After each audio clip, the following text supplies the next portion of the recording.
This is Matthew Robert Payne. This is the Prophetic Supernatural Experience, chapter 16. This is in part 2, the prophetic person. And this chapter 16 is called My First Experiences with Prophecy. My first experiences with prophecy. So, what's that all about? How were my first experiences with prophecy? Well, it's two-part. First of all, I had prophecy in my life. People had spoken prophecy in my life. The first prophecy spoken over me was that my pastor in a Baptist church, who was Pentecostal pastor, which was pretty rare in a Baptist church, said that one day if my desire was to go and preach, one day I'd get to preach. I didn't know at that time that that was actual prophecy, but it sparked hope within me. The second prophetic person in my life was in a Pentecostal church, and he said one day I'd be used in ministry and God would use me powerfully. But most of what I want to share here is my first experiences with the gift of prophecy. Now, many people will assume and say and teach and be pretty insistent on the fact that you can't act in the gift of prophecy unless you're baptized in the Holy Spirit. There's much opposition between the Pentecostal church and traditional church. People in the traditional Baptist church will say that how can you have more of the Holy Spirit than enough? How can some people have more of the Holy Spirit than they have? And yet they criticize all the gifts of the Holy Spirit and say that they're not in operation. People in the Pentecostal church, however, look down on their brothers and say that they're not walking in all the gifts that are available to them. So I've been grown up a Baptist and ended up Pentecostal, and now go to a Salvation Army church, which has got a bit of both. And so I'm not going to enter into a big fight here, but my point is that for 6 years before I was baptized in the Holy Spirit, I was acting in prophecy. For instance, one of my first experiences was in a taxi. Many of the times were in a taxi.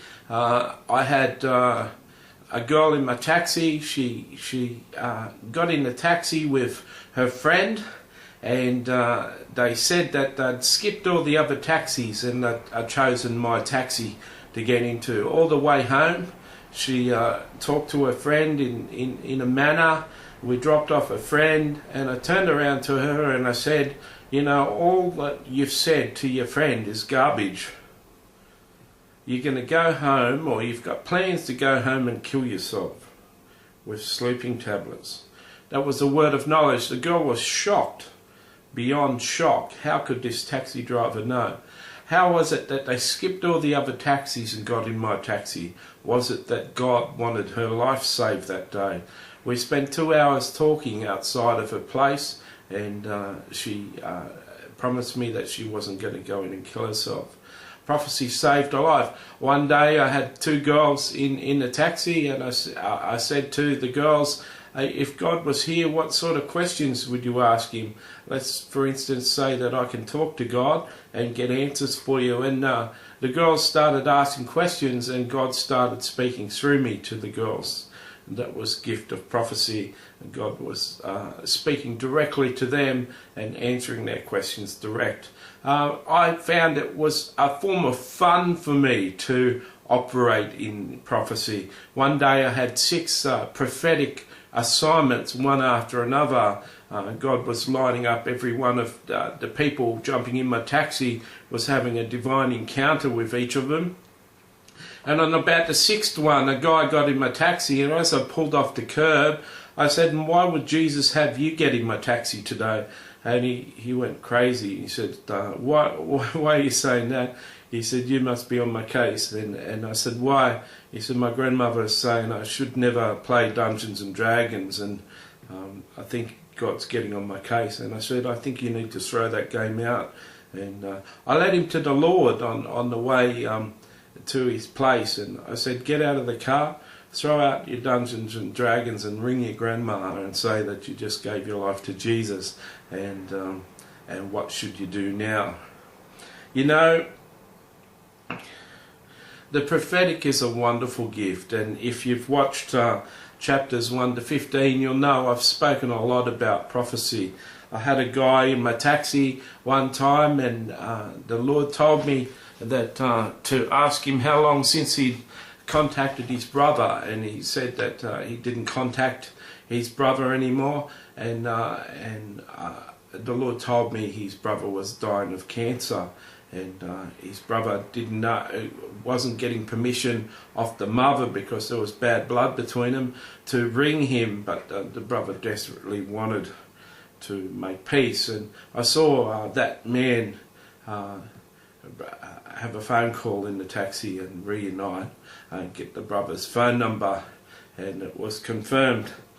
I was wondering, I was just a Baptist boy, I had no idea what prophecy was, but since the age of 8, early on when I became a Christian, Jesus had been speaking to me. And so when Jesus would say this and say this, then Jesus would tell me what to tell people. I was walking in the gift of prophecy.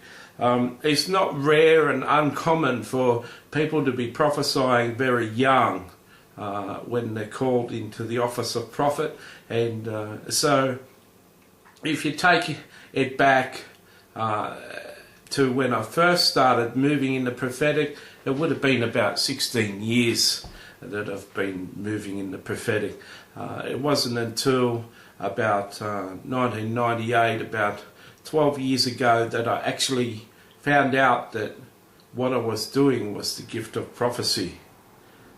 So as a Baptist, baptized in the Holy Spirit, I hadn't been baptized in the Holy Spirit, I was walking in the gift of prophecy. So that's good news to people who haven't been baptized in the Holy Spirit, that you can get messages off Jesus and give them to friends and walk in the gift of prophecy.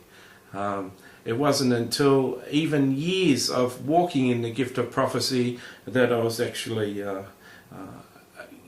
officially called to walk in the prophetic, and that was done by a pastor, and we'll deal with that in chapter 17.